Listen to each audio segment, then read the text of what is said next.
Hello guys, papasok tayo ngayon guys sa PayPal account. Kasi nga guys, itatransfer natin yung pera natin sa GCash. So punta lang kayo guys sa Google account nyo guys, sa Chrome.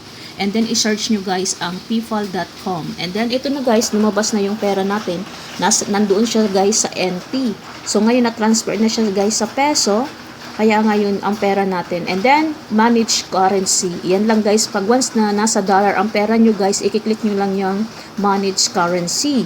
Para matransfer yan sa pesong pera nyo. Pero pag ayaw nyo naman maging peso, itatransfer nyo sa ibang bansa, current currency pa rin ang pipinduin nyo. And then dito guys, makikita nyo guys na mga link na nasa peso siya or nasa dollar siya. Ikiklik nyo lang yan guys, tatlong dot na yan guys. Pag na-click nyo yung tatlong dot na yan guys, lalabas yung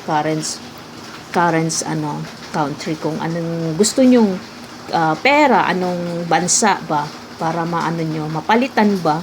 Pero dahil ngayon nakapalit na tayo sa peso, hindi na natin kailangang i-convert sa dollar. Pero pag gusto nyong i-convert sa dollar, i-click nyo lang yung tatlong dot and then pipiliin nyo kung anong bansa ang gusto nyong i-select na mag-transfer yung pera nyo, yung currency ng pera nyo, para ma-send nyo sa bansa na gusto nyo. And then, i-click nyo lang yan. And then, pag nakapili na kayo, i-click nyo yung next. Pero dahil sa peso ang kailangan natin, ikinarency ko yan sa peso. Kasi dati nasa NT, nasa dollar yan. And then, kinarency sa peso. And then, guys, pag nakarency mo na yan, guys, ang gagawin mo na, guys, ay pupunta ka sa GCash account mo. I-click mo ang GCash account mo and then mag-login ka.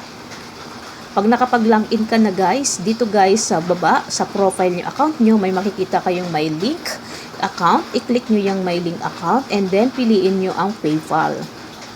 Pag napili nyo na guys ang PayPal, ilalagin nyo yung PayPal account nyo. Pag na-open na yung PayPal, ayan, ilagin ang account. Pag nalagin nyo na guys ang account nyo guys, ayan, mag-ano kayo ng account nyo. Pag nalagin nyo na dyan. And then, ito na yung lalabas. I-click nyo ang OK, PayPal, confirm. And then guys, yung cash in. I-click ang cash in and then lalabas ang search. I-search nyo guys yung PayPal.